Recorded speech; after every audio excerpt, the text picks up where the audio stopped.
खुलुमबाय। गिबियावनो नोंथांमोनखौ बयखौबो सोरजिदा क्रिएटिभिटी चेनेलाव बरायनायजों लोगोसे फुंबिलिनि गाहाम हामलायनायखौ बावहरग्रोनाय जाबाय। दिनैनि माखासे निउस आपडेटफोरखौ नोंथांमोननि सिगाङाव फोरमायथिना होनो आवगायनाय जालायबाय। नोंथांमोनहा भिडिअखौ नायनानै मोजां मोनोब्ला लाइक खालामगोन होनना आसा खालामबाय। लोगोसे इउटिउब चेनेलखौ दाबो साबस्क्राइब खालामाखैबा साबस्क्राइब खालामनानै लानो थाखाय गुरै खावलायनाय जाबाय। थ' बिदिब्ला जोङो भिडिअखौ जागायनोसै। इउपिपिएल राजखान्थि दोलोनि दैदेनगिरिफोरा गामि ओनसोलाव थानाय रायजो राजा जाम्बा जाम्बिफोरनिफ्राय न'नि नामाव, रेशन कार्डनि मुङाव आरो गुबुन गुबुन बेबायदिनो सरकारनि स्किमफोरनि मुङाव 5,000, 10,000 राङै खांनानै लायो। नंगौ, बेफोर गोख्रों बाथ्राफोरखौ बुंथिनानै होदों बिटिसिनि मोनसे समनि बारग' लेङाइ गाहाय मावफुं सोद्रोमा। बेनि अनगायैबो फैबाय थानाय 2024 मायथाइयाव जानो गोनां एमपि बिसायख'थियाव क'क्राझार बियाबनिफ्राय बिपिएफ राजखान्थि दोलोनिफ्राय बिजाथि महरै गसंनाय खाम्फा बरगयारी बिथाङा।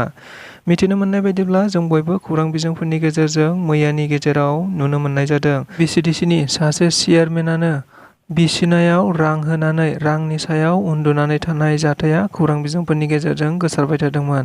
जायखौ नोजोर बोनानैनो बे खाबुखौ लानानैनो मैया खाम्फा बरगयारीया खौरां बिजोंफोरनि गेजेरजों बुंथिनानै होदों।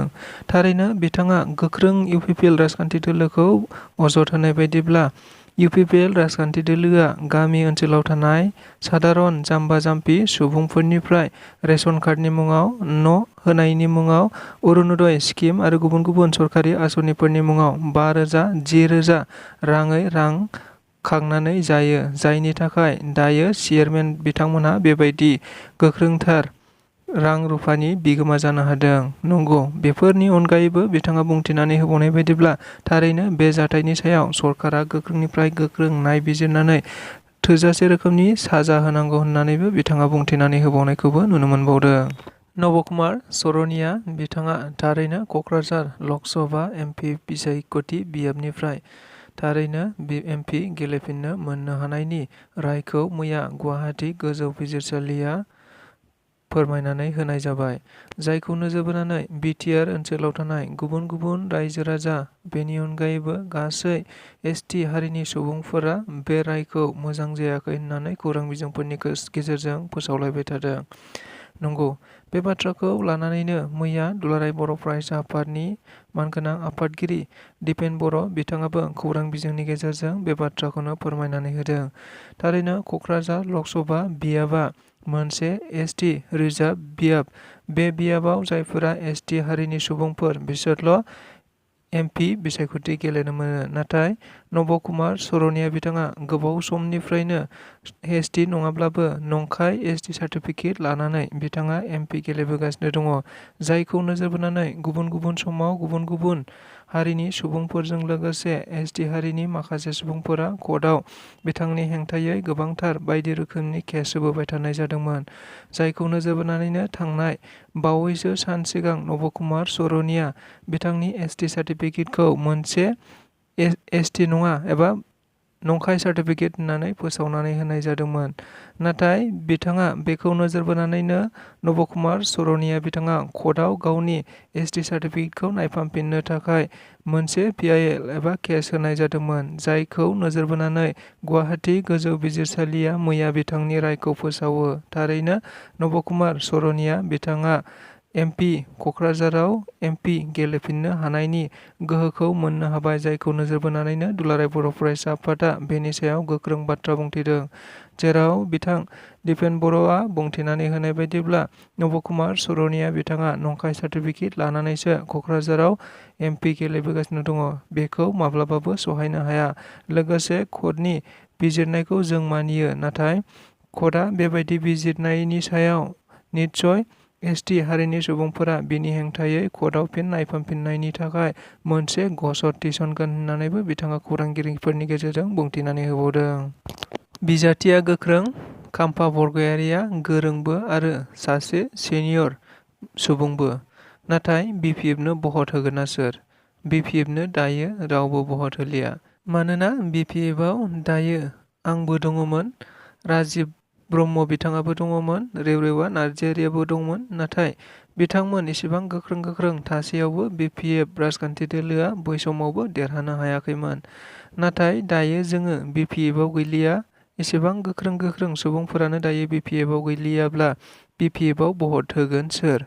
नंगौ, बेफोर गोख्रों बाथ्राफोरखौ बुंथिनानै होदों आथिखाल आसाम आयेन आफादनि बुंथिगिरि बिस्वजित दैमारी बिथाङा।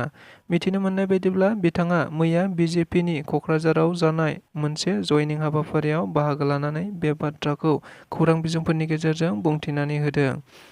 लोगोसे बिथाङा बे बाथ्राखौबो बुंथिनानै होबावदों दि थारैनो फैबाय थानाय 2024 मायथाइयाव सिगांनि बायदि गोरोन्थि खालामोब्ला जोङो बेबायदिनो जाबाय थागोन। बेनिखायनो दायो रायजो राजाफ्रा जायखौ लुबैदों, अदेबानि BJP, UPPL, AGP, जायफोरा रायजो राजाफोरा दायो बे बिजाथि जयन्त बसुमतारीखौ होबाय, बिथांखौनो थारैनो भट होनानै देरहाहोगोन होननानै बुंथिनानै होनायखौ नुनो मोनबावनाय जादों।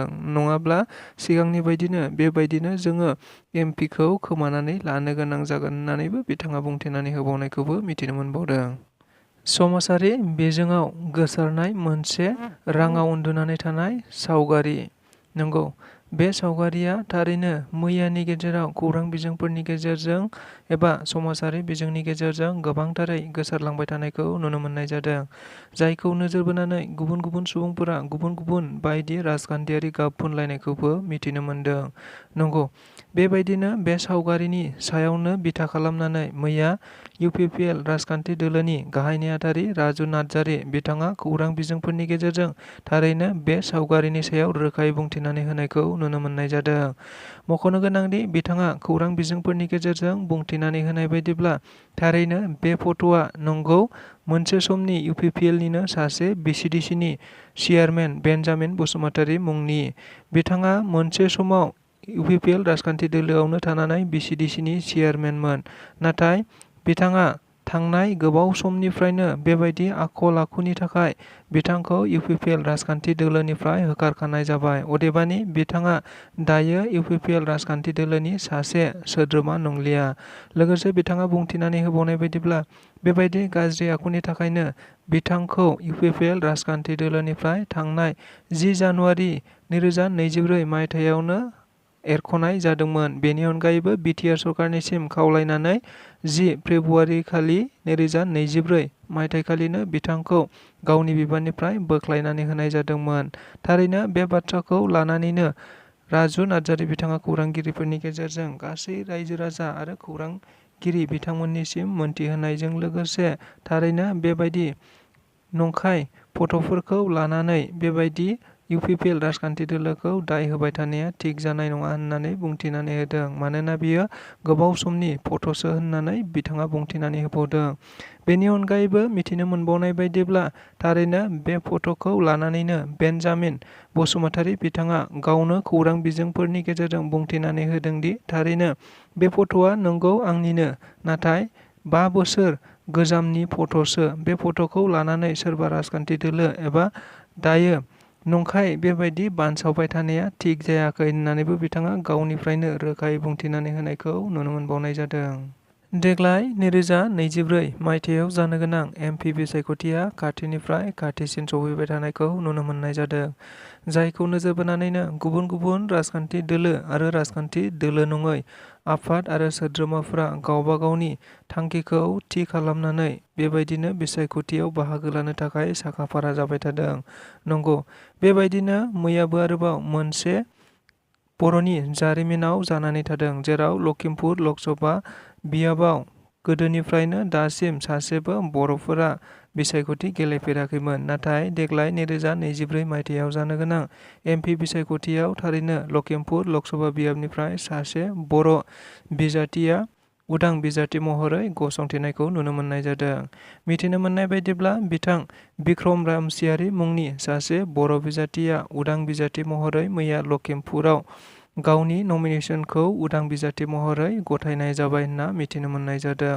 जायनि गेजेरजों बिथाङा खौरांगिरिफोरनि गेजेराव बाहागो लानानै बुंथिनानै होनाय बायदिब्ला बेबायदि बर'नि जारिमिनाव जाफेराखैमोन। बेनिखायनो बर'नि साफ्रोमबो दैदेनगिरि एबा हारि माहारिनि आफादफोरखौ थारैनो बिथाङा खावलायहरनाय जादों दि गावखौ भट होनानै गासै 10 लाख भट मोननानै देरहासार जागोननि मिजिंखौबो बिथाङा खौरां बिजोंफोरनि गेजेरजों बुंथिनानै होदों। बेनि अनगायैबो साफ्रोमबो बर' दैदेनगिरिफोरखौ गावखौ हेफाजाब होनो थाखायबो खावलायहरबावनायखौ नुनो मोननाय जादों।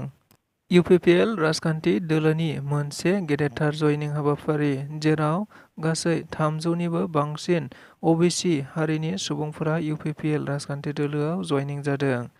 मिथिनो मोननाय बायदिब्ला फैगौ 2024 मायथाइयाव जानो गोनां एमपि बिसायख'थिया गेजेराव साननैसोल' सम दंसै, जायखौ नोजोर बोनानैनो दायो गुबुन राजखान्थि दोलोफोराबो गावबा-गावनि राजखान्थि दोलोफोरखौ राफोद खालामनांगौखौ नोजोर बोनानै बायदि हाबाफारि, मेल मिटिं लाबाय थानायखौ नुनो मोननाय जादों। नंगौ, बेबायदिनो जयनिं हाबाफारियाबो मोनसे आंगोथार हाबाफारि जानानै फैदों। बेबायदिनो मैया गसाइगावआव थानाय अबिसि हारिनि गुबुन गासै सा 300निबो बांसिन सुबुंफोरा इउपिपिएल राजखान्थि दोलोआव जयनिं जादों होनना मिथिनो मोननाय जादों, जेराव बे जयनिं हाबाफारियाव इउपिपिएल राजखान्थि दोलोनि गोबांथार दैदेनगिरि बिथांमोना बाहागो लानानै बे सुबुंफोरखौ दुंब्रुदै बरायनानै लायो होननानैबो मिथिनो मोननाय जादों। बेनि अनगायैबो फैबाय थानाय 2024 मायथाइयाव जानो गोनां एमपि बिसायख'थियाव जयन्त बसुमतारीखौनो क'क्राझार एमपिबिएफनिफ्राय देरहाहरनांगौ होननानैबो बिथांमोना बुंथिनानै होनायखौबो नुनो मोनबावदों।